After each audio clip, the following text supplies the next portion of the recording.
much solid? From the back, press 2. That's all I know.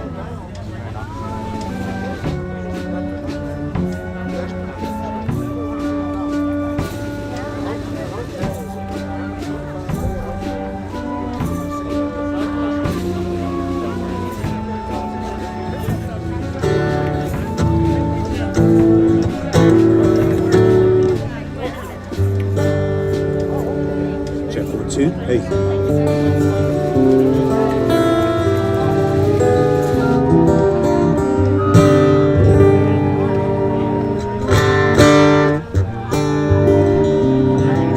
Check 1, 2. Can you bring the vocal up?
Check 1, 2. Test.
So the guy told me exactly what they were telling me online about the COVID testing.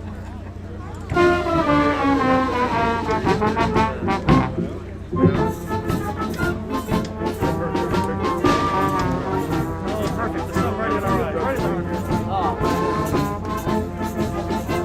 I was just gonna get a picture. Now you gotta bring me the line.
Everybody sit up tall.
Yeah, they're all high school kids.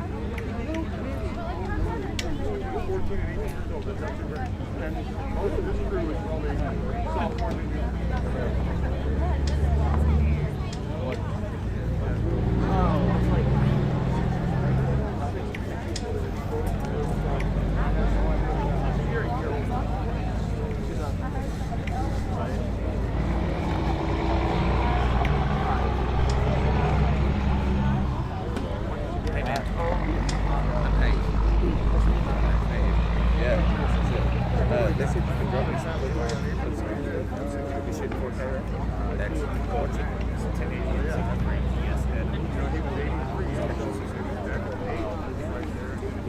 Two icons right here. That's what's been popping up on screen. The other recording and the two recordings of time. Still been talking about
well, that's okay. That's fine.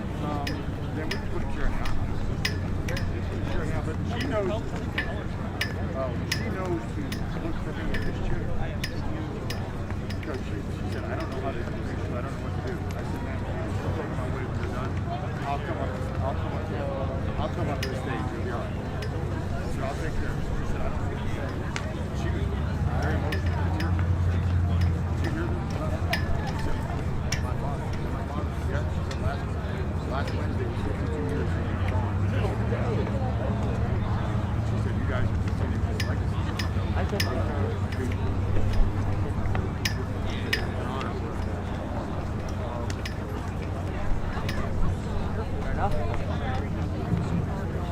yeah, he's the guy. What are you doing here? Damn, there's not enough. Oh, I didn't pay attention.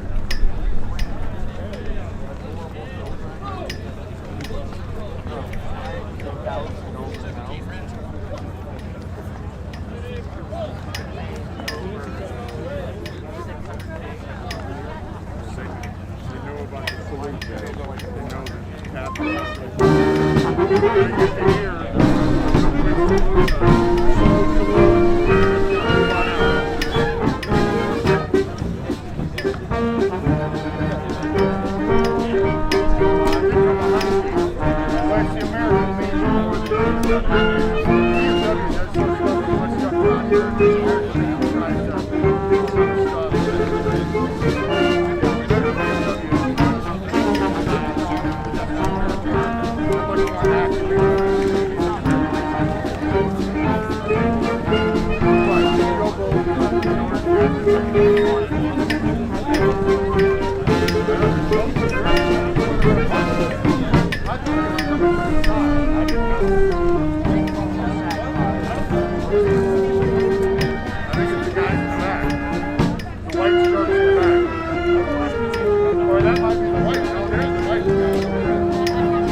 Hold on. I'm gonna be, I was going, I'm getting filmed. The Hooters is at large. I ought to give him, that's it. It's good enough. Hold on. I'm gonna give him a one. I'm gonna give him a shot.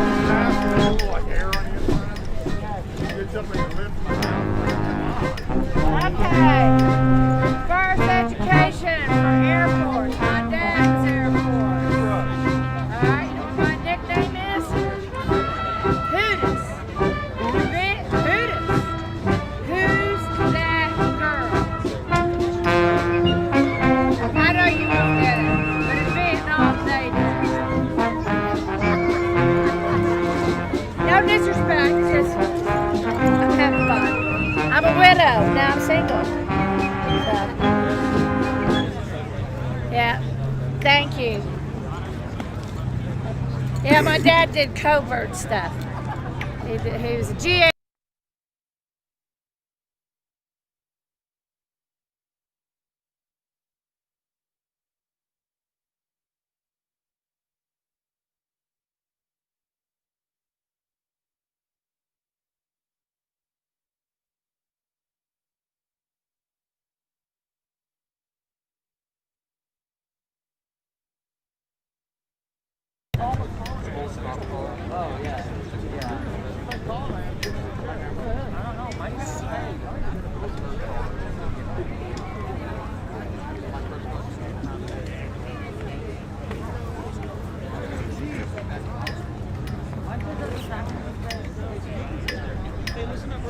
So the chief's going to sit behind back there.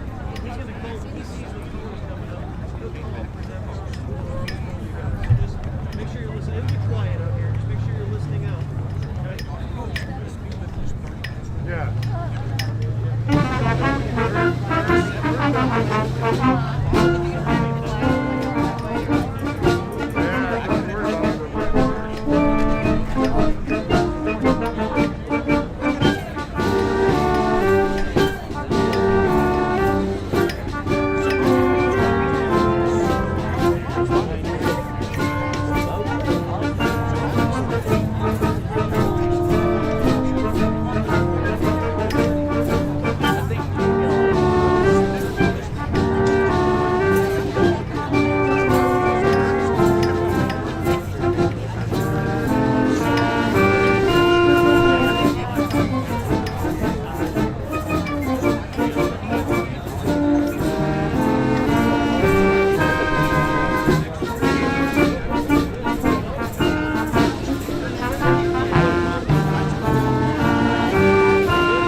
May I have your attention, please?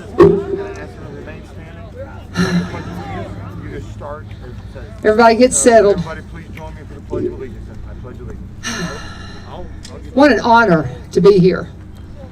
How about y'all? Do y'all feel honored to be in this and to be a part of this? Ken Campbell, I love you, brother. Joyce, oh my goodness, all y'all that had the heart for this and brought this here.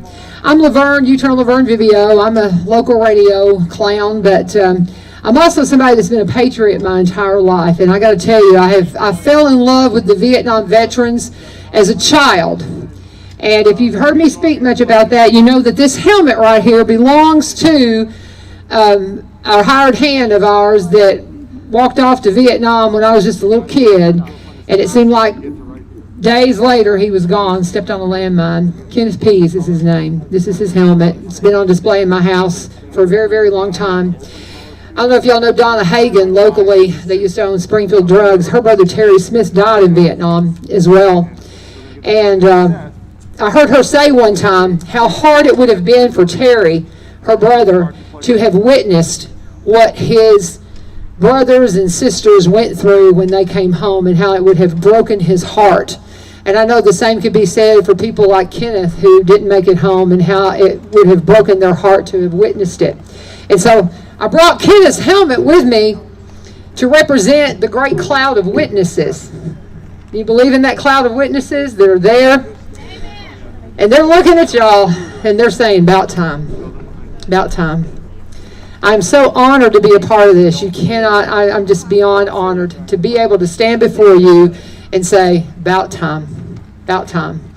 And for all of you who are here, every time you meet a Vietnam veteran, please tell them about this wall and what's going on here, and tell them about the benefits that are available to them because of the Agent Orange exposure. When you meet one, please tell them, because I'm stunned at how many do not know that this is going on. Ken told me we're losing our Agent Orange exposure soldiers 360 a day.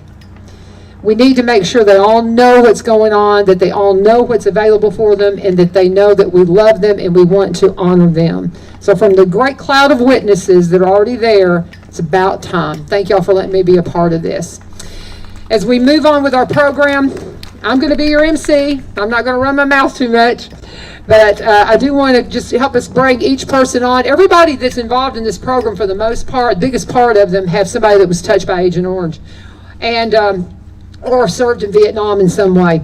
Joe Eden is a lifetime resident here of Robertson County. He's a graduate of East Robertson High School and of the Nashville Auto Diesel College. He served in the United States Army 501? How do you... 501 is, how did I say that? I'm so sorry, y'all. 501st Infantry and the 101st Airborne during Vietnam in 1969. Joe is a lifetime member of the Vietnam Veterans of America, American Legion Post 45, and the VFW Post 2120, where he has served as chaplain since 2013.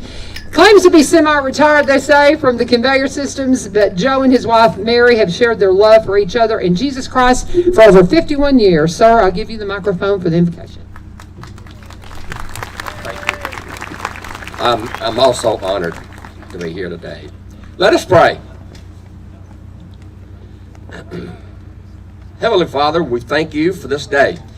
We humbly come before you to honor the spirits of those men and women who lost their life to Agent Orange exposure and those who still battle the effects of it. We ask your blessing on this memorial and what it stands for. And Father, we ask your blessing on the Vietnam veterans, their families who have suffered and continue to suffer. Father, we ask your blessing on Ken Gamble and the Agent Orange Foundation for the work that they've done and the work that they continue to do. Father, we ask your blessing on Springfield Memorial Gardens and all the management team for making this vision to honor our generation. We ask you to lead and guide us in everything that we do. And Father, we had asked that you would protect and keep safe all of those who will be traveling back to their homes. In Jesus' name we pray. Now I'd like to ask that everyone please stand as we are presented, stand as the American Legion and VFW post the colors.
Everyone continue to stand as we have the Robertson County Junior ROTC lead us in our Pledge of Allegiance.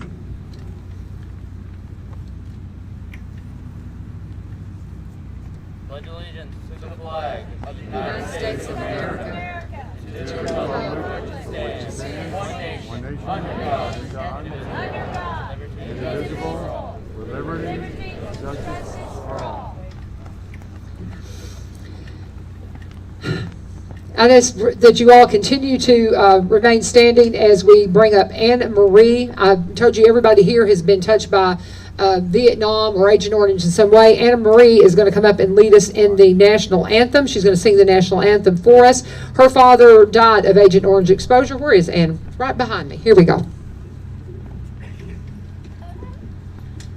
Oh, say, can you see by the dawn's early light what so proudly we hailed at the twilight's last gleaming, whose broad stripes and bright stars through the perilous fight o'er the ramparts we watched were so gallantly streaming, and the rockets' red glare, the bombs bursting in air, gave proof through the night that our flag was still there. Oh, say does that star-spangled banner yet wave o'er the land of the free and the home of the brave?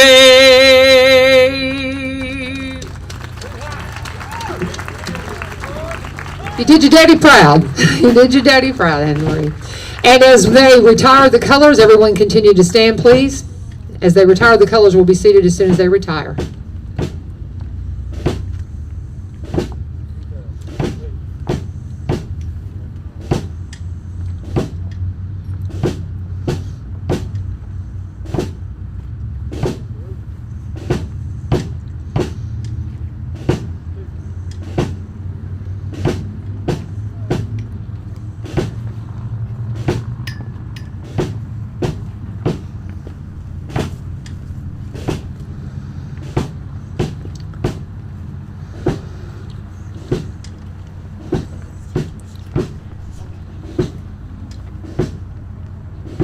I believe now we can be seated.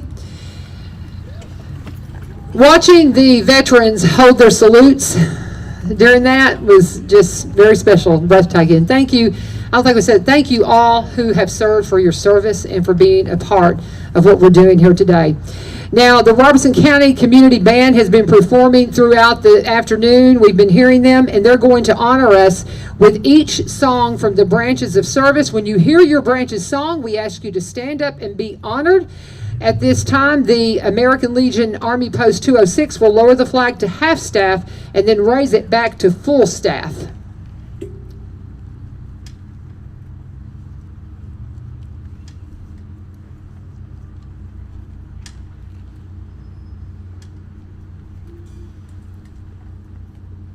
Are we doing that while the songs are playing? Okay, we're going to start then with the Robertson County Community Band. They're going to start with the Army's branch song.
Coast Guard.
Marines. Marines.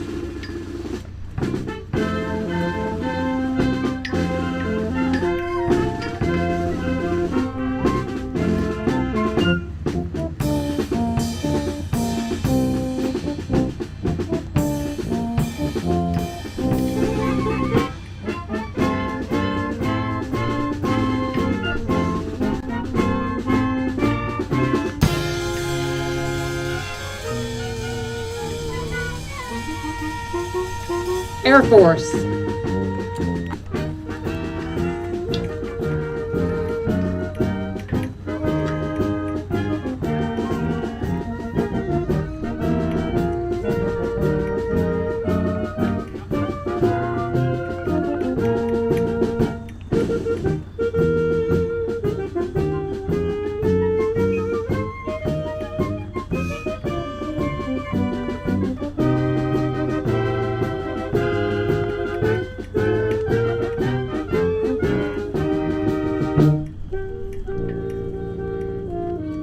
Navy.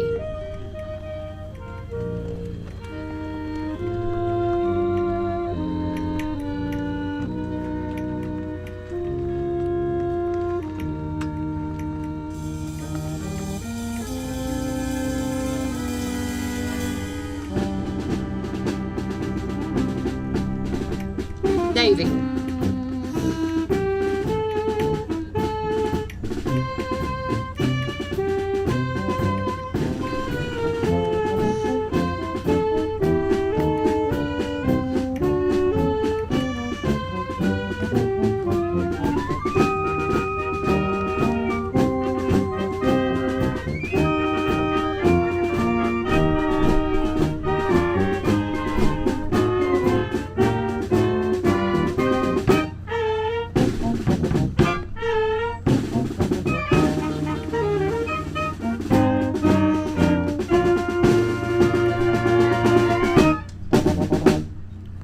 Thank you. Robeson County Community Band. Did a great job today. Thank you so much for that. And we're not finished with music. We also have a special operations song that we're going to hear from right now from Good Co-Pilot and Lost Highway. Where are you guys? Are you right beside? There we go. Hello. There we go. It's all yours.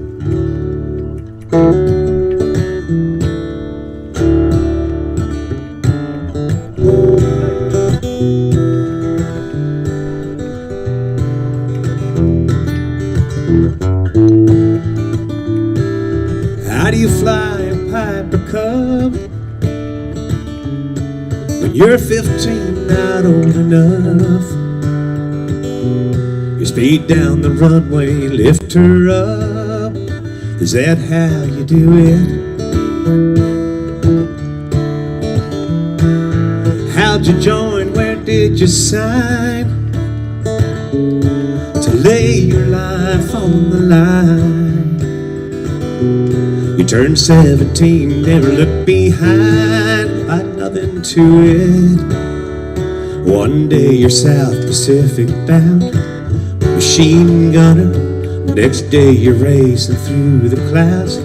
Kinda makes me wonder, how do you live to be 93?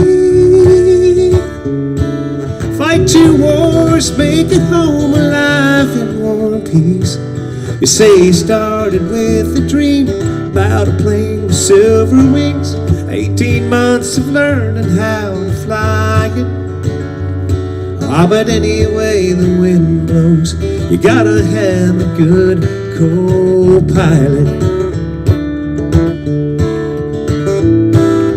How'd you land that Navy plane on a carrier in a hurricane? 40-foot waves, that's insane.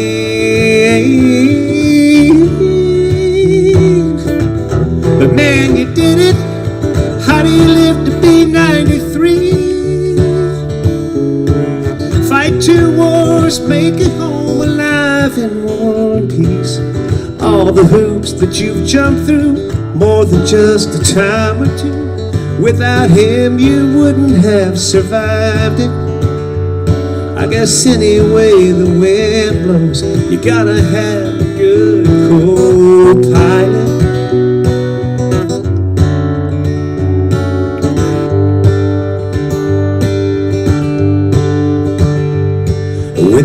you off the last 6 times, but you're lucky 7. 9 cables down, you hit number 9. Thank God in heaven, how do you live to be 93? Fight 2 wars, make it home alive in one piece. You say you had a helping hand, but your plane only seats 1 man. You just smile and point a little higher and say, any way the wind blows, you gotta have a good co-pilot. You know, any way the wind blows, you gotta have a good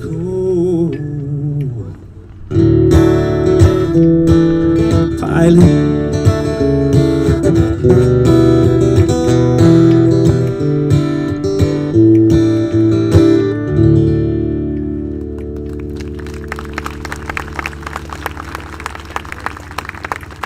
Thank you so much.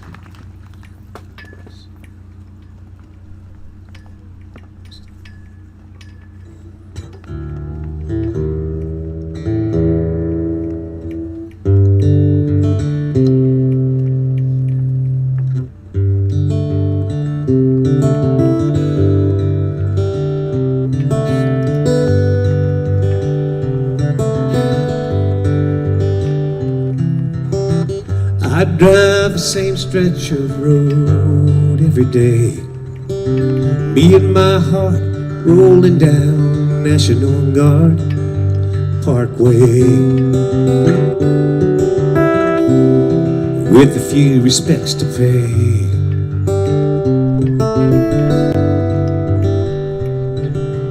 Billie Jean was 25 on her last combat. Freddie Horn, Sergeant Robert Tucker, all went down in Iraq. Somehow I made it back, and it's the least that I can do. For every last one falling, I counted 22. Brother, I know them all, and I get a little closer to each name. Slowly driving in the right-hand lane. For every soldier there's a sign put there to remind us they're not coming home. Forever gone, paid the cost on the lost highway.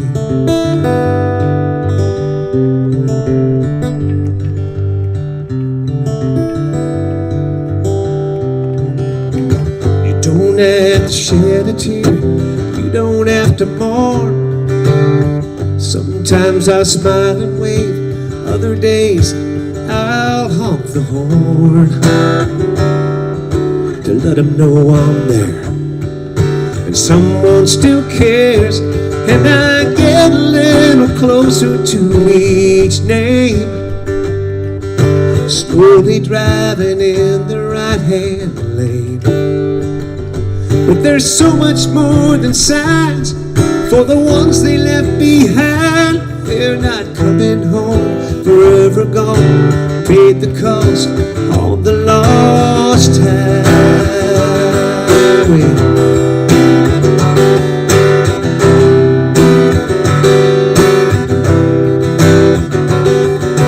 Nathan J., Stephen Mattis, Dustin Laird, Roger Rowe, Shannon Taylor, Sergeant Reese.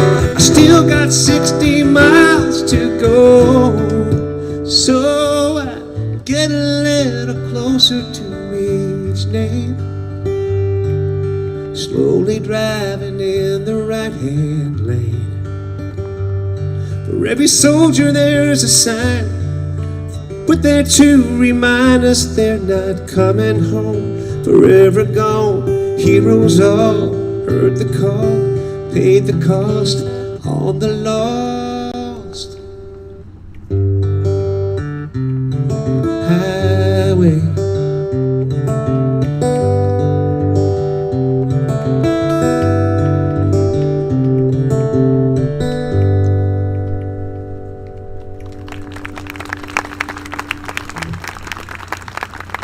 Thank you so much, and we're going to be hearing more from Operation Song later in the program. And I urge you to really look in the program and read up about what Operation Song is all about, and we'll speak a little bit more about that and just the powerful messages that we get about our veterans and those who have served through song, and it's just a beautiful program, Operation Song. It's my honor now to introduce a friend of mine, Dr. Sabi Kumar, and then he'll make another introduction after his remarks. But if you don't know Doc Sabi, he's a fixture around here. Everybody loves him. He represents the Robertson County District 66 in the Tennessee House of Representatives. He's a surgeon, has practiced in Robertson County for the past 43 years. Dr. Kumar and his wife Linda, they live in Springfield. They believe in common sense conservative values, share a deep love for God and country, and they have great respect for our veterans and military. They believe that we are free because of the brave, and he had a lot to do with getting this, the medal and a lot of the things that happened with the Orange Heart Foundation. So I want to introduce now my friend Dr. Sabi Kumar.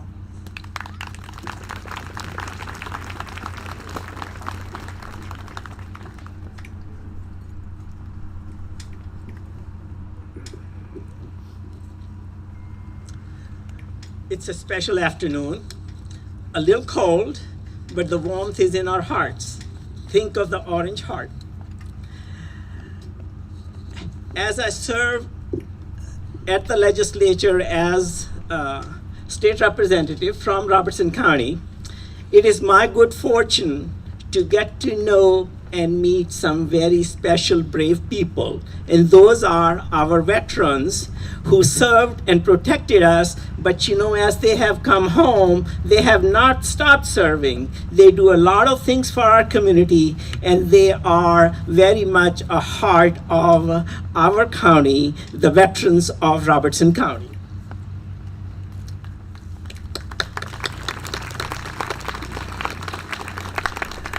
Among these brave people is Mr. Ken Gamble. Special values, love of God, love of country, love of family, and the fellow veterans that are his great family, part of his family. Ken is greatly committed to honor the victims of Agent Orange, and therefore is the soul behind the Orange Heart Foundation with the help and support from the veterans and friends. As we know, Agent Orange is a defoliant. It kills the leaves and vegetation. It was used in Vietnam during the years of 1961 through 71 to remove the cover that the enemy was using for guerrilla attacks. During that time, 20 million gallons of this were sprayed.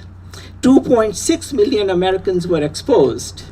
And the effects of that were not fully known at that time.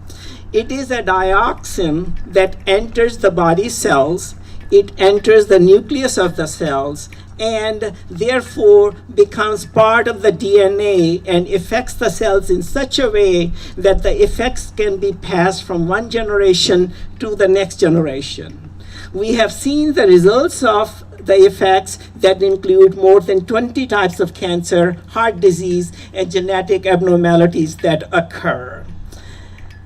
The great tragedy of the war and our times is that the soldiers and the families who were exposed to Agent Orange, they were never really acknowledged. They did not get the thank you, the hug, the appreciation that we owe them, and that is what Ken is trying to do. To get recognition to these soldiers and their families who were injured because of the effects of Agent Orange, but they did not get the medal. They gave their life to the effects of Agent Orange, but their name is not on the wall. It is the goal of the Orange Heart Foundation to honor these heroes, to recognize and award a medal to these heroes, to each and every one of them who gets in touch with the Orange Heart Foundation. Certainly, this is done with funds raised from well-wishers philanthropists, and from a little help from the state. In addition to this memorial that recognizes the Orange Heart Foundation and leaves a permanent mark, I do also want to thank the Memorial Gardens for making this possible. It is my further privilege to introduce to you Lieutenant General John Pickler, a distinguished Tennessean and a great American. When I meet people who have great accomplishments, I look towards them to find out the great points of their character. And as I read about General Pickler, yes, those things are there. The moral strength, the knowledge, the discipline and integrity, all that is there. But then there is something exceptional that leads to success at his level.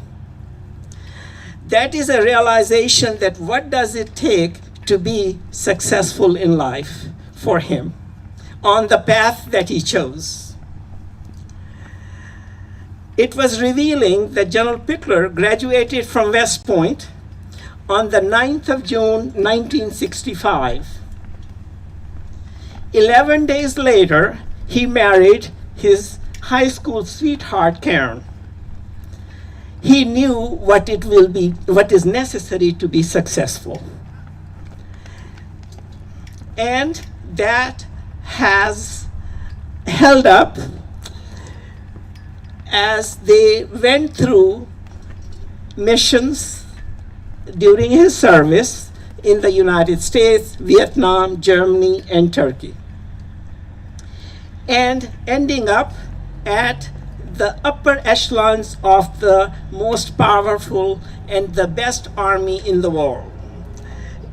General Pickler was Director of Army Staff at the Pentagon. And having done that service, they moved to a new house for the 32nd time in their career. And that was in Lebanon. So we welcome a statesman, a great leader, a Tennessean, and an American, General John Pickler. Thank you.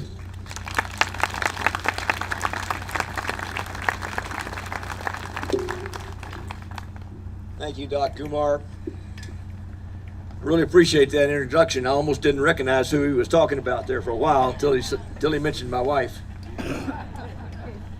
32 full house moves, you know, you gotta have to marry a saint to be able to do that.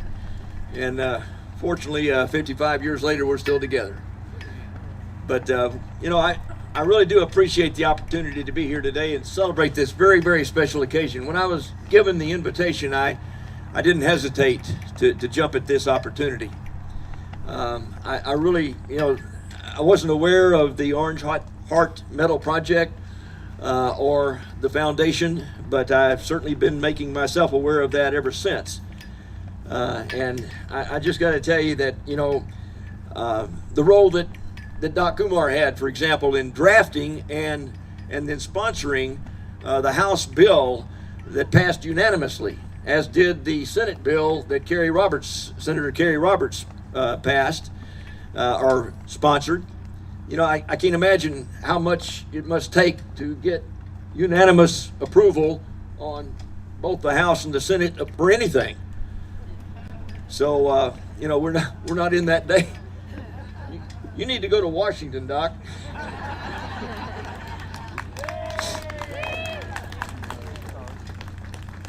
And then, of course, Governor Lee signed that bill, and we're just really happy. But, you know, our supreme gratitude for why we're here today belongs in the hands of Ken Gamble.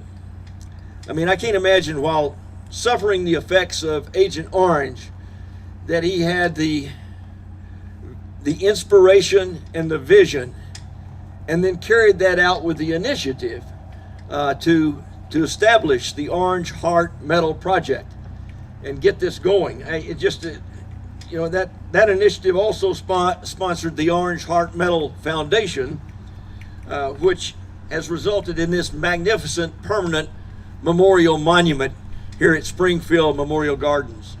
And I just think this is fantastic. I really look forward to the opportunity to see this and as it's unveiled here today. It's a lasting legacy, I think, for generations of Americans to come who can look back and remember the sacrifices that these brave men and women made to ensure that our country remains free. Today we celebrate Veterans Day and recognize those who have served and who continue to serve our nation with honor and distinction. As the former Chief of Staff of the Army, General Creighton Abrams, said, "The Army is not made up of people, the Army is people." And I say that's true of the Air Force, Navy, Marines, and Coast Guard. I just have an Army experience, and so I relate to that more. The Army's people are indeed its greatest strength, and taking care of them and ensuring that they are ready to fight and win our nation's wars are our top priorities. This particular year, we happen to celebrate the 75th anniversary of the end of World War II. We can also reflect on the contributions of veterans from the greatest generations, as well as those from the Korean, Vietnam, and Gulf Wars. Today, here at the entrance to Springfield Memorial Gardens, though, we focus on the Vietnam veterans, especially those who suffered the damaging effects of Agent Orange dioxin, something that Representative Kumar explained in some detail to us. Many here today have suffered those effects. And while we are extremely grateful for your patriotic service, we also pray for your health and the health of your succeeding generations of offspring. I happen to have many fellow soldiers. 25 of my classmates were killed in combat in Vietnam. Many of them suffered the effects of Agent Orange. Thus far, at least in my life, I do not have that experience. But I can relate to it because some of my best friends have had that experience. I had one tour of duty in Vietnam with the 1st Cavalry Division Air Assault, and it was in that 1967-68 area that some have described as the height of the war. I got to experience many different things, but I did come close. The good Lord has protected and looked over me for many, many years. I had 6 unprogrammed landings in Huey helicopters in my first 5 months of duty there, as I was a forward observer and a artillery fire support officers. Some called it controlled crashes. Nobody wanted to ride with me in a helicopter for some reason. I can't understand that. But you know, honestly, the closest I ever came to death in a helicopter was the one I didn't take. I had just assumed command of a field artillery battery in the 1st Cav Division, and my best friend with whom I had been sharing a tent, and my classmate, whom I'd been sharing a tent for over 5 months, was in command of Charlie Company of the 2nd of the 8th Cav. And his was the honor company to go down and represent the battalion for the Christmas performance of the Bob Hope Show at Phuket Air Base. And he asked me if I would go with him. And if I had gone with him, I would have suffered the casualty that he had, along with 6 of his other members of his company. Fortunately for me, I had just taken command of that battery, and I wasn't going to go down there to Phuket Air Base. As much as I'd like to see Bob Hope in person, I wasn't going to go down there and leave 105 soldiers behind. And so I told him, "Thank you very much, Mike, but I really can't do that." And that aircraft was a Chinook helicopter, which came in on final landing to Phuket Air Base, and as it was kind of nosing up for final landing, the rear rotor blade flew off. And I would have been sitting right beside Mike, because he was one of those pure commanders who would obviously let his soldiers go in first, and he sat at the end of the aircraft, and I would have been sitting right beside him, as was my forward observer from my battery. And the 7 people at the end of that aircraft were killed. So you can see that I had some close calls. I guess the first one was the 9th of August. You don't forget a day when you have after 12 hours, you're in your fourth helicopter. I had 3 helicopters that were shot out from under me, and fortunately, we were able to auto-rotate and land, albeit in enemy territory. Were picked up quickly thereafter. But I've really had some close calls. I had a chance also during my Vietnam tour to be in quite a few sites. I won't name them. I couldn't name them all because we moved about every 3 or 4 days with my battery and my battalion, and just to get out of enemy's way and to find something else to do. But I was in that year. I was in the northern half of Vietnam, I Corps and 2 Corps. I started out in An Khê, LZ English. A lot of people, I'm sure, have had that same experience. I was in the Bong Song Plains, Dak To and Pleiku, Tui Hoa, Nha Trang, Quang Tri and Da Nang, Khe Son, and really concluded my year in Vietnam in the A Shau Valley, which was then known as the superhighway from North Vietnam through Laos into the northern areas of South Vietnam that had not been occupied by U.S. troops in over 3 years when we went in there for a month. So I had some exciting times, and I was very close. I guess one of the things that I remember as much as anything, and I don't know if any of you ever had this experience, but we had a little thing called an arc light. Some people also called it rolling thunder, and that's when B-52s flying much higher than you could see would drop a whole slur of 500-pound bombs. I happened to be looking out the left side of my helicopter where I usually sit, and saw these bombs just fall.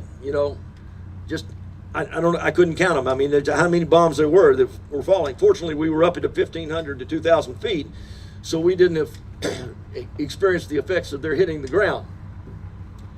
But I will tell you, we were not far away from them in a helicopter, and who knows which way to turn. We just kept flying. And again, that was an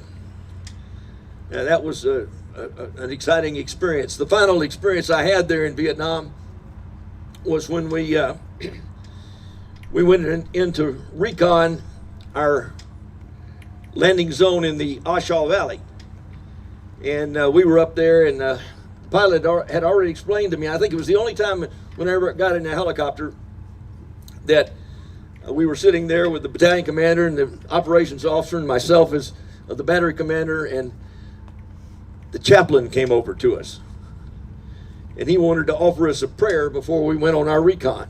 And I thought, whoa, wait a minute here. I'm not used to this, chaplain. But he did, and I made sure that I was properly equipped. And the pilot told me that, you can hear when you're being acquired by anti-aircraft radar with a clicking sound in your ear.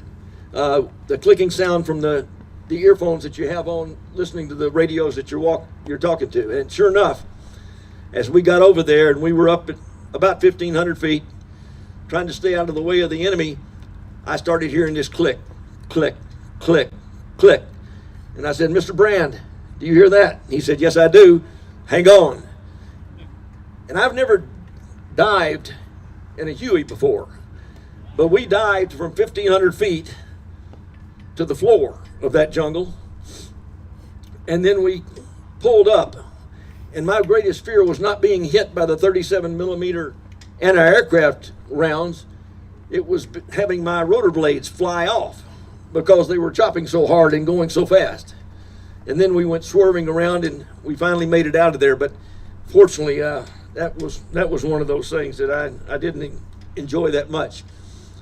The most enjoyable experience, though, during my tour in Vietnam was my return to the United States. And walking down that flight of stairs down at Chattanooga Airport at 10 o'clock at night, and seeing my wife and that baby stroller with a 6.5-month-old daughter, our first child, whom I had never seen or met, coming up to me. That was the most memorable experience I think I've ever had, was that particular event. And Karen had let her sleep some that afternoon, so even at 10 o'clock at night, she was wide awake. And she actually reached up and smiled and reached up her arms to me. That was an amazing experience. In honor of those who have served so admirably in Vietnam, I commend you to an article. I don't know how many of you get the Tennessee Magazine. It's put out by Middle Tennessee Electric. But Karen pointed me to an article on pages 14 through 18 of the November 2020 Tennessee Magazine. And it concerns a new book by Cindy Kent entitled Better Men, Alpha Upsilon in Vietnam. This story recounts this book recounts the stories of 14 University of Tennessee Martin fraternity brothers who became brothers in arms during Vietnam War. Before they became brothers of war, they were already brothers in the Alpha Upsilon chapter of Alpha Gamma Rho, the National Agriculture Fraternity, whose motto is to build a better man. 21 brothers from Alpha Upsilon fraternity actually served in Vietnam at about the same time. I guess the most amazing thing about that is all of them returned home alive. Several of them were wounded. One of them lost a leg. 14 of the 17 remaining brothers alive today participated in the Better Men Project. The Better Men being the publication of the book by Cindy Kent. That book is available, and I have it on order as a Christmas present. I think it'll be an amazing read to see how these 14 men, coming from a background, most of them had never been out of their hometown or the state of Tennessee before they went to Vietnam. I'll leave you with three final thoughts. One is, as veterans, you have access to some of the best services that are available in a country, certainly at the national level and at the local level and the Tennessee level. At the national level, you have the U.S. Department of Veterans Affairs. I happen to have had a friend and classmate who was in charge of that department for many years. Robert Wilkie is a serving Air Force Reserve Colonel, is the current Secretary of Veterans Affairs. And I do know that the Veterans Affairs has made a concerted effort to reduce the backlog of veterans claims, to expand. You have the regional Veterans Services Directors. And I think they're very available to you too. And I know that they're there to help everybody who has any kind of claims or any kind of support, needs funeral support, medical support, and other arrangements. Secondly, I would encourage you to become actively involved, and anybody can do this. You don't have to be a veteran to do this. Become actively involved in organizations that support veterans, such as the American Legion, the VFW, the Tennessee Vietnam Veterans, Military Officers Association of America, Wilson Warriors. Wilson County has a team of people that they're there by Sheriff Terry Ash, who's now the Deputy Commissioner of Homeland Security and Safety for the state of Tennessee, and so many other local, regional, and national level organizations. I know that I participated in the ceremony last Friday by the Donaldson Hermitage chapter there, and they put out 1,000 flags right there along Lebanon Pike, which are illuminated at night, and they had a fireworks display on Saturday. But there are all kinds of those organizations that are out there to support and help veterans. And finally, I would ask you to add something to your bucket list. I've certainly added it to mine and have had the opportunity to contribute to it in a number of ways. But this very day, today, the National Museum of the United States Army is celebrating its grand opening on a publicly accessible area of Fort Belvoir, Virginia. This will be the first and only museum to tell the 245-year history of the United States Army since its establishment in 1775. Admission is free, but time entry tickets are currently required to assist in managing visitor capacity and provide an optimal visitor experience. I'm really looking forward to my opportunity to go up there and see the National Museum of the United States Army. It's a fabulous facility. I've had the opportunity to view it through video, but to see it in person I think would be a remarkable event. So I think I'd recommend that to all of you. Our nation's veterans throughout our history have kept us free, returned home, and as has already been mentioned today, continue to serve in a multitude of ways. Today we say thanks to them all. Thank you for inviting me here today. God bless our great nation and our veterans and their families for their service. Thank you very much.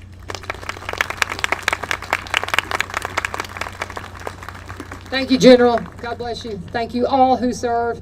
I could sit all day and listen to the stories, and just can't say again how honored I am to be standing here. And I just want to add to what he was saying about volunteering. Of course, you can check in with King Gamble, but I think everybody here knows Terry Wilson, and I guarantee you he can hook you up. So I don't know where Terry is, but he's here. But he's pretty much our services. He's our service officer and is clued into everything. So I know Terry's here, and most of you know him. But he is a very good source to plug you into volunteering and any resources you need. I also want to say a little bit more about Operation Song. Are you Bob Reagan? Steve Williams.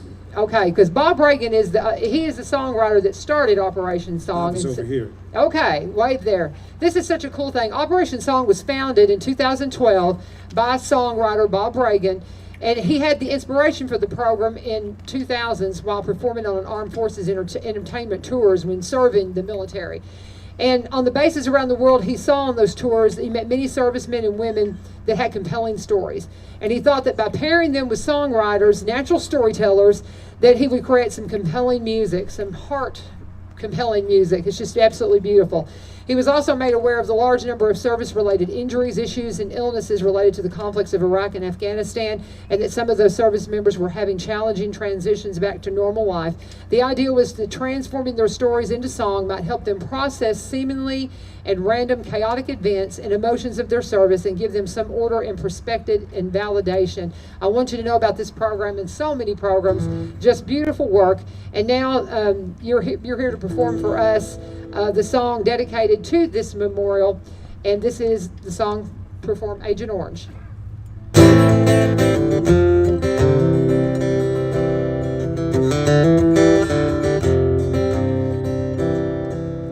Since the deadly clouds fell from the sky, more than 50 years have passed us by, with no blood or shots fired from around, of which soldiers 6 feet in the ground.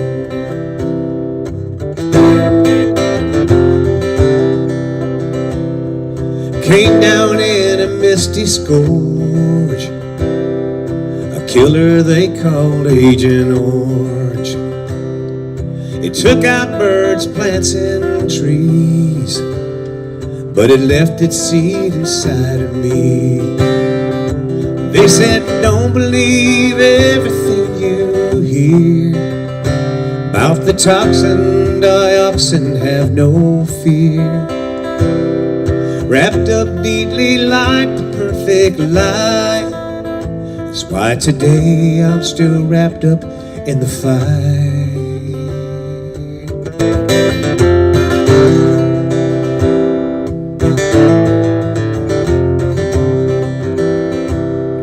It rained down on the men below, who never got medals 'cause it didn't show.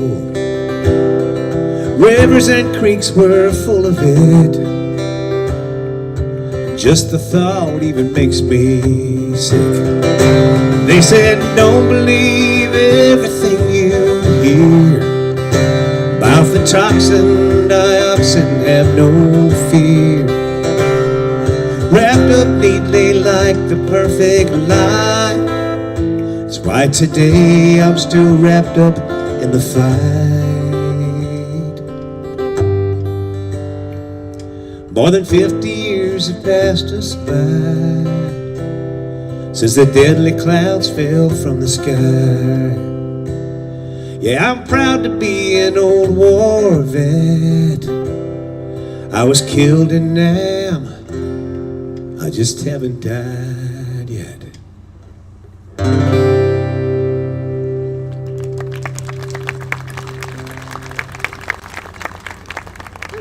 like I said, compelling stories told through song. Thank you so very, very much. And that's, again, that's Operation Song. Be sure and check them out. And I know we're all shivering, but is it not beautiful how the winds kept the flags flying? I mean, you got to love that through all of this. Our next introduction is Cindy Stonebreaker. She is, before I read to you her bio, first and foremost, her daddy is one of our precious soldiers missing in action, right? Cindy Stonebreaker is the Assistant Programs Director for the Woody Williams Foundation. She works hand in hand with the Director of Programs to optimize efficiency, quality, and consistency of the Gold Star Families Memorial Foundation project by facilitating consistent operations, communications, and scheduling, as well as coordinating correspondence with key stakeholders. She's active in the Survivors Outreach Services at Fort Campbell and is a founding member of Gold Star Families and Service Coalitions. In 2015, she was elected to sit on the board of directors and serves as the Kentucky State Coordinator for the National League of POW MIA Families in Washington, D.C. She sits on the Education Committee and was elected as a board secretary for the National League of Families and also served as the communications chairman for the league. Cindy Stonebreaker.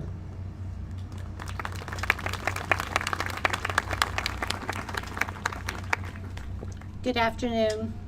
It is such an honor to be able to be here today on Veterans Day and be amongst my heroes. I'm Cindy Stonebreaker, and I am the daughter of Lieutenant Colonel Kenneth Stonebreaker. And on October 28, 1968, my father left Udorn Airfield in Thailand for a solo night reconnaissance mission over North Vietnam, and he never returned. Last Wednesday was 52 years that my father's been missing in action. And growing up, this was something we never talked about. We didn't talk about it at home, and we certainly didn't talk about it in public. I grew up feeling alone, like nobody cared, and that my dad had been forgotten. 7 years ago, I started on a journey, and it wasn't one that I had planned. I was driving from Kentucky into Tennessee, and I stopped at the rest stop. And there were 7 Rolling Thunder members hoisting the POW MIA flag. And there was nobody else there, but they were reverently hoisting that flag. And when they got done, for the very first time, I walked up. And I said, "My dad's still missing in Vietnam." And they embraced me, which was really, really scary at a rest stop with a whole bunch of bikers. But they told me that I was the reason that they did what they did. It was me and families like me, and that my father had not been forgotten. That stop at that rest stop that day forever changed my life. Because of that stop, I've had the opportunity to meet other MIA children, other people just like me. I've gotten to spend the last 5 Father's Days in Washington, D.C., where we've walked hand in hand down the Vietnam Memorial Wall, and we've stopped at every daddy's name. Because you're with a group of people that completely understand what the meaning of that name on that wall is. I now have all my dad's military records, and he now has a memorial marker at Arlington National Cemetery. In 2015, I was elected to sit on the board of directors for the National League of POW MIA Families in Washington, D.C., and that appointment has really opened my eyes on this issue. I've gotten to sit across the table with some of our government officials and military officials and work on this issue. A year and a half ago, I had the opportunity to represent the families on a delegation trip to Vietnam, Cambodia, Laos, and Thailand, where we sat with government officials there for continued and expanded support, the turning over of any archival documents, access to live witnesses, to help bring our unreturned veterans home. There's 1,585 still missing in Vietnam. But one of the things that was the most important to me was I had the chance to meet with some men that served with my dad. I found out about a reunion that was going on at Fort Walton Beach, and I drove down there, and I got to sit around the table with 3 men that served with my dad. I got to sit around the table with 3 men that served with my dad at the time of the incident. And I had thousands of questions. I didn't just want to know about the plane and the food and what they were doing over there. I wanted to know the stupid things. I wanted to know his favorite color. Was he good at math? What was his first car? And what kind of music did he like? All the things that I never had the opportunity to find out. And they didn't know all the answers, but they knew a lot of them. And for 6 hours we sat there, and we laughed and we cried. But then there was a moment of time in there that I started wondering if they really knew him, or if I was just wanting that information so bad that I was falling for anything that they were saying. So we took a little break to get something to drink, and one of the men came back downstairs and he handed me a photograph of my dad standing outside the barracks. They really knew him. So we're getting ready to walk into a banquet, and one of the gentlemen looked down at me and he said, "Cindy, how did you like your dollhouse?" I looked at him and I said, "How do you know about my dollhouse?" "Well, my birthday's October 18th, and Dad went down on October 28th, but that year my dad sent me a dollhouse for my birthday." I asked him how he knew about it, and he said he was with my dad when he got it.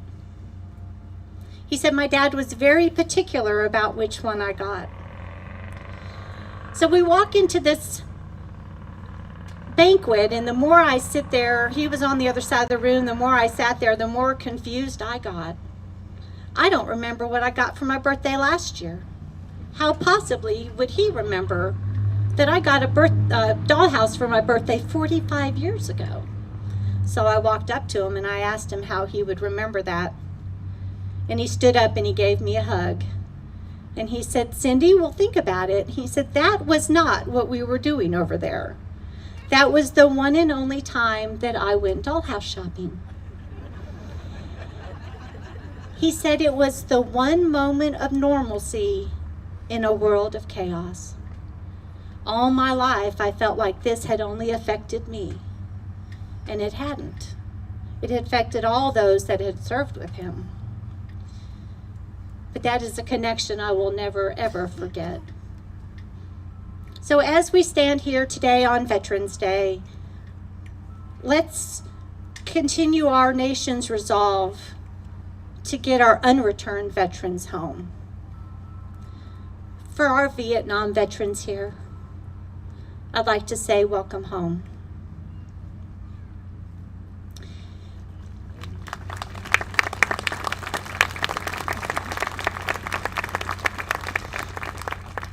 And for all those who have served since then, I would like to say thank you. If the next generation hadn't been willing to stand up and serve, then everything my dad did would have been for nothing. Thank you.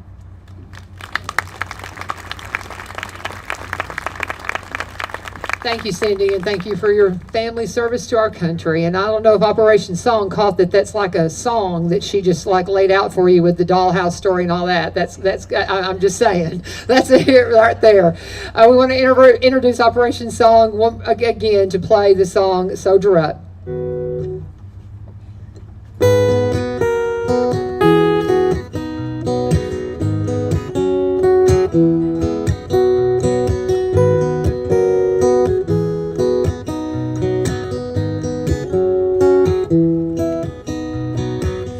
I was only 6 years old. It was me and G.I. Joe. Hid behind the old oak tree, we were fighting off the enemy.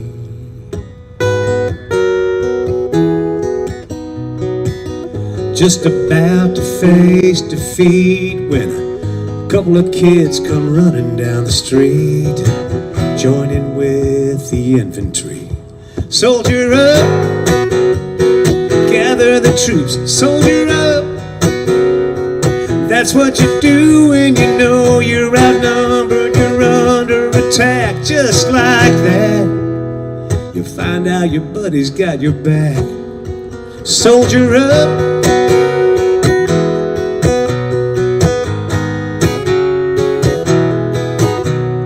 I opened my was staring down the barrel of a 51, trying hard to understand how to stand my ground in a foreign land. Bullets started flying, we were trying to survive. As I swore before God, we were all gonna die. Somehow we made it out alive. Soldier up, gather the troops, soldier up.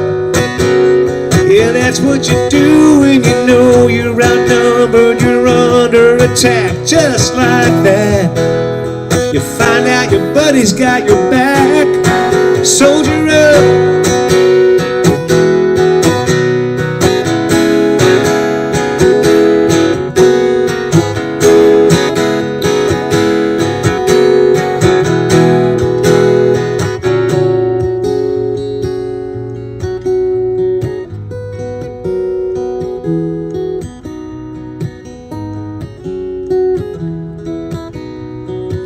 It's been years since I made it home, but it seems the war wants to linger on. All the smells, the sights and sounds keep coming at me round after round. Oh, but I'm alright, I'm gonna be okay. I'll be swapping stories with my buddies today. We're gonna gather down at the VA. Soldier up, gather the troops, soldier up. Yeah, that's what you do when you know you're outnumbered, you're under attack. Just like that, you find out your buddy's got your back. Soldier up.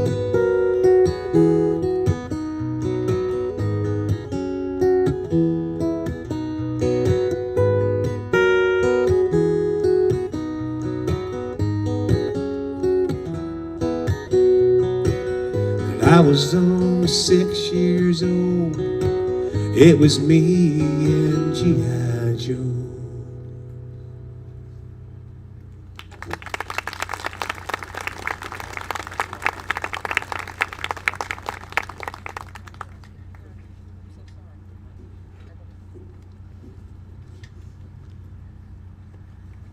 Good afternoon, ladies and gentlemen. Ladies and gentlemen, please direct your attention to the center of our gathering. You may have noticed the table set before you. It is filled with symbolism, and I will now explain. This table is set for our prisoners of war and those missing in action from all wars. They are not with us today. The chair is empty, but saved for their hope to return. Let us all remember their absence.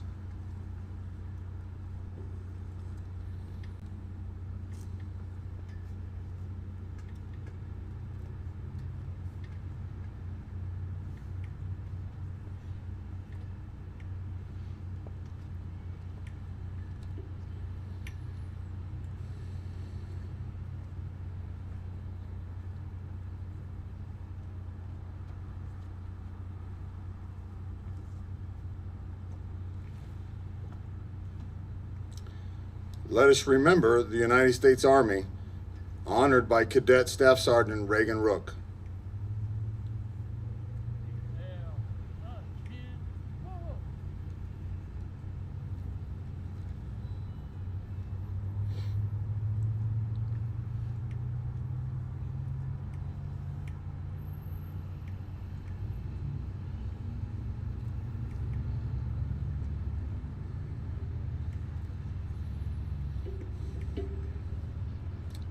Let us remember the United States Marine Corps, honored by Cadet Senior Airman Jeremiah Dudley.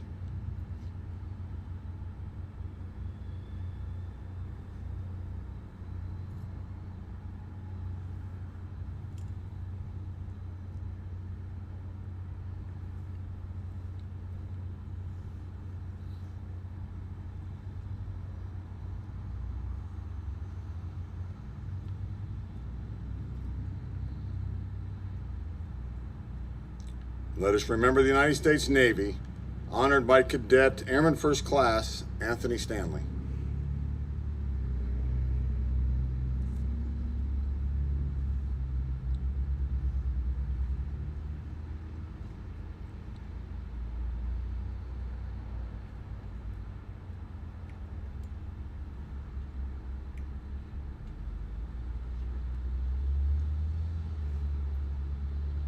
Let us remember the United States Air Force, honored by Cadet Master Sergeant Jada Grubbs.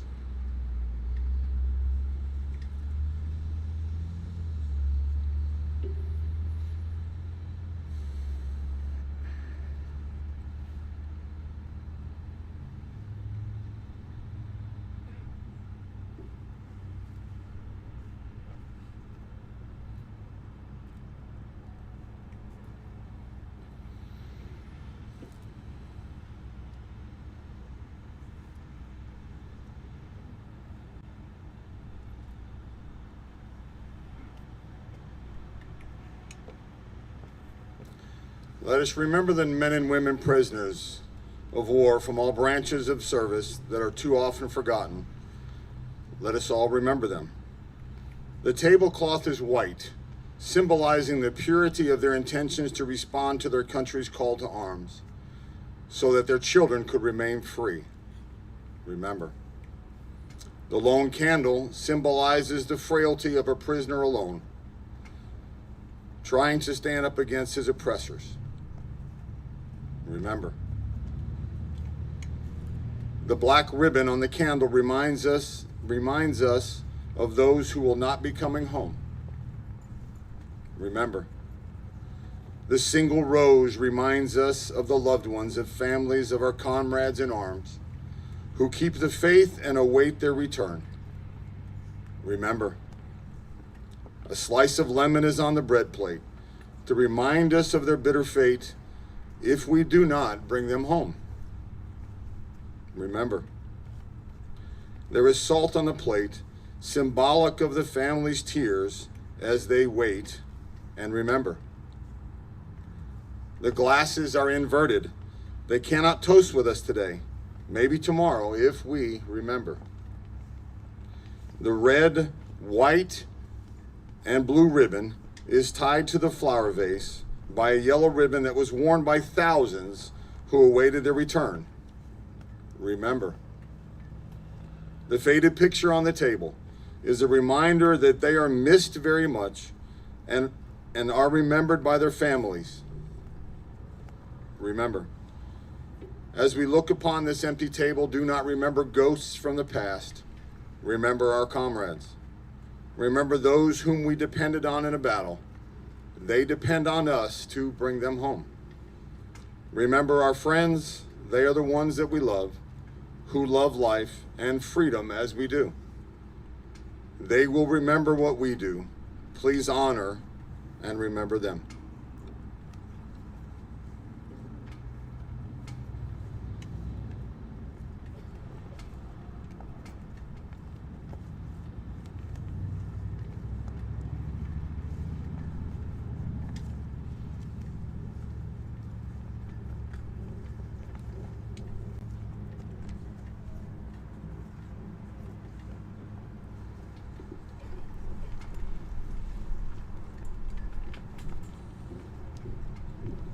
Thank you to the Robertson County Junior ROTC for that beautiful POW-MIA ceremony. Absolutely beautiful. And you know, I said this is my friend Kenneth Pease's helmet that died in Vietnam. He's representing the cloud of witnesses that are cheering you, his fellow brothers and sisters in service, on today. And I mentioned Terry Smith earlier, that was Donna Hagen's brother that died in Vietnam. There was a reward that he wasn't given, that one of his buddies came to visit their family long after he had died. And they took in and they went in and had a special service for him, and it was a very formal affair. And as they walked out, it was this strange gust of wind came up, and the paper where the award was written on, it was just grabbed up in this little dust devil wind, and it disappeared completely. They never found it. And Don always said it was as if Terry was saying, about time. That's why I keep saying, about time. Your cloud of witnesses, all those who went before you, are saying it's about time. And here, get up here, Ken. I was sitting here looking for something to, you have written all these beautiful things about everybody participating, but there's nothing here written about this man. But the cloud of witnesses saying, about time, we needed somebody to come in and take on this job, and it is a noble one and it is a big one. And brother, one of my favorite veterans, my favorite one today, brother. I love you, Ken Gamble, what you have done here, and he has got some remarks for us now. Love you, brother.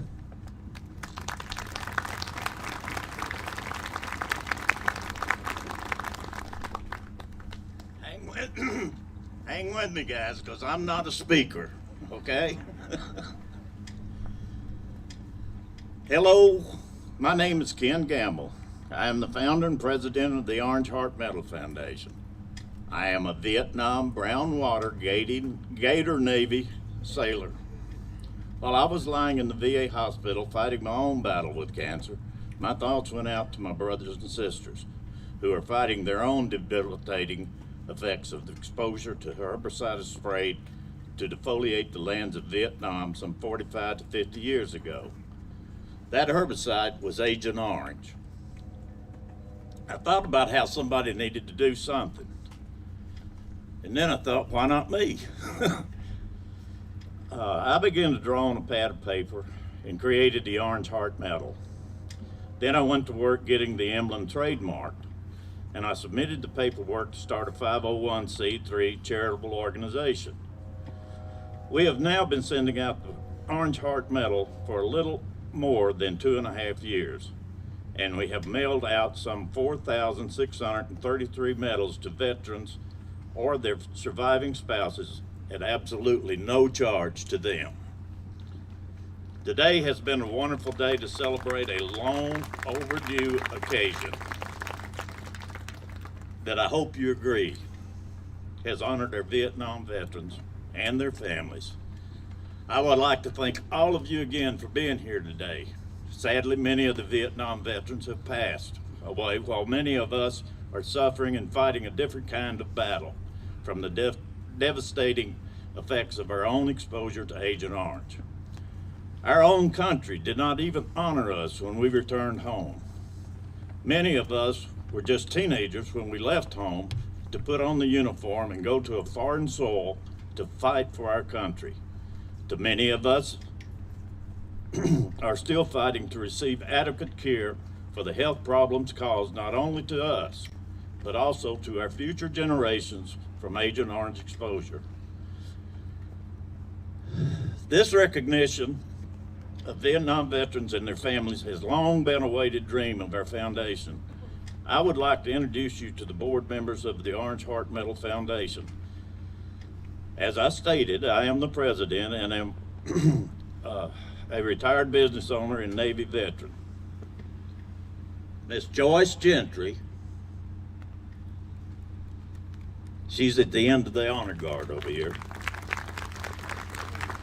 She is the vice president and director of grant applications, is a retired healthcare professional, is a Gold Star wife, and is a surviving spouse of Mike Gentry, Vietnam Army combat veteran. Nathan Wilson, stand up, Nathan. Nathan's our treasurer, is an Army veteran of 24 years and is a life member of the DAV, the American Legion. Gary Lima, stand up, Gary. He is the director of communication, as retired from the TVA as a Marine and Army veteran, and works now at the Hermitage, which was a Tennessee home of Andrew Jackson. McKinley Smart, he couldn't be here with us today because he's in lockdown. Matt is a retired business owner and a Vietnam Army veteran. Matt could not be here today, but he sends his best wishes for all of us. New member, Doug Quick. Stand up, Doug. Is retired from the Chrysler LLC after 35 years and is an Army, Vietnam Army veteran, and is the president of the local VVA Chapter 1128. Oh boy. New member, Bobby Tyner. Stand up, Bobby. BT, as we called him, is a Vietnam Army combat engineer veteran of 10 years and was also a business owner of a construction company. I would like to thank Springfield Memorial Gardens, Ben Upton and Bill Gregory, for helping us to make this dream a reality. The whole Legacy family worked tirelessly to support us veterans. I want to thank all of our sponsors, our grantors, the Springfield Chamber of Congress, our mayor, and all who have supported us. And I would also like to thank Laverne, all of our speakers, singers, band members, Honor Guard, JROTC, Tennessee State Guardsmen, our families who support all of our long hours working on this foundation we are passionate about. And all of you who have made this day special. Thank all of you again for being here today. Sadly, many of our Vietnam veterans have passed away, while many more of us are suffering and fighting a different kind of battle from the devastating effects of our own exposure to Agent Orange. Our own country did not even honor us when we returned home. Many of us were just teenagers when we left home to put on a uniform and go to a foreign soil to fight for our country. Today, many of us still fighting to receive adequate care for the health problems caused not only to us, but also to our future generations from Agent Orange exposure. This recognition for Vietnam veterans and their families has been a long-awaited dream of our foundation. I would like to introduce to you the board members, which I just did.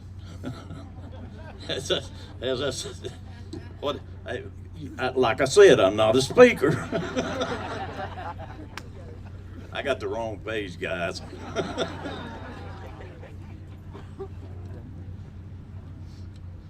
Don't you just hate it when pages stick together? All right, we still have much work to do in raising awareness, the effects of Agent Orange. We hope you will continue to help us be a voice. We still have room to expand. We want to continue adding names for all of the Vietnam veterans who made it home. Freedom is not free. We are free because of the men and women who put on the uniform and fight for our freedoms every day. God bless all of you veterans and your families, and God bless the United States of America.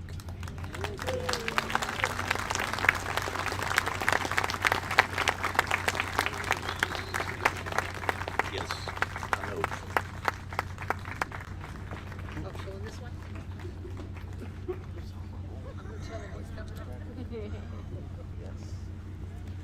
Now it's time for Ken to unveil the monument, and while that is happening, Rick Reed is going to play Amazing Grace. While it's being unveiled, once that's complete, the American Legion is going to render the rifle salute, followed by taps, and that will conclude our dedication. I think it's appropriate for everyone to stand.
Trash, nothing.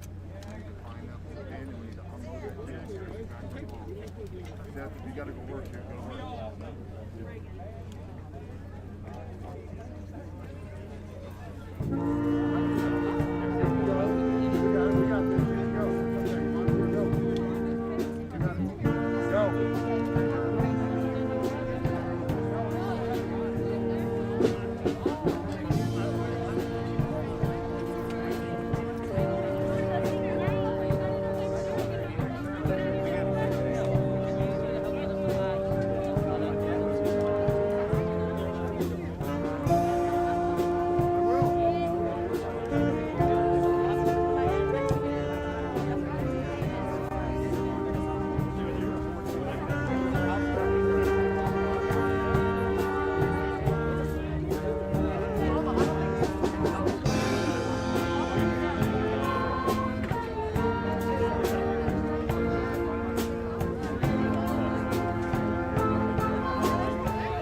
I see they got their drones.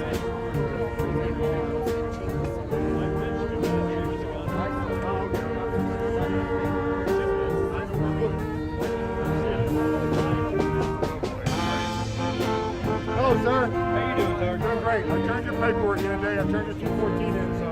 Good. Our next meeting is not this Saturday, it's the 21st. The 21st November, and it's at the American Legion post here in Greenbrier. Oh, no, it's this way now. Yeah, it's that way. I'm on the wrong side of the road. Yeah, where we was at last year. For, yeah.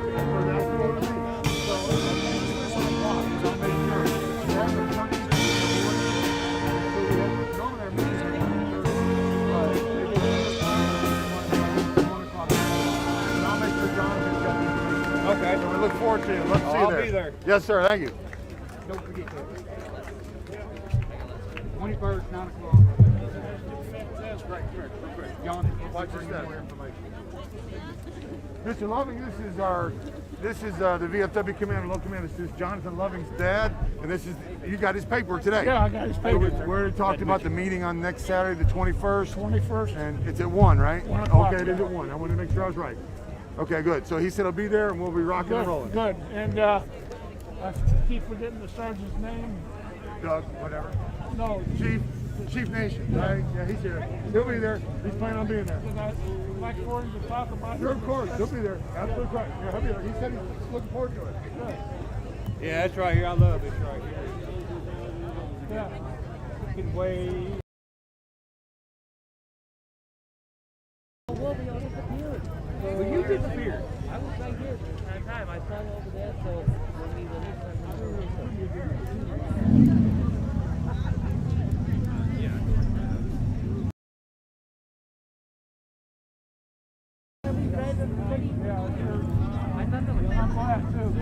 Yeah.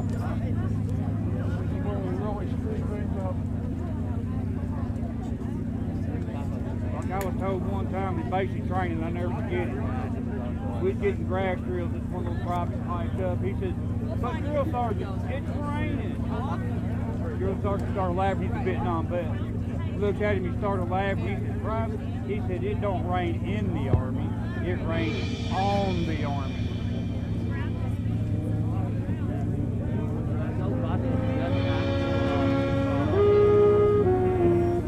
Strong operation did the storm. Yeah, right before you missed the all saying a song about the storm. But we tried to get here. Yeah, I haven't even been home yet. Mama called up to me. I was coming down Black Road from Monterey. The moment the song ended, I saw y'all walk.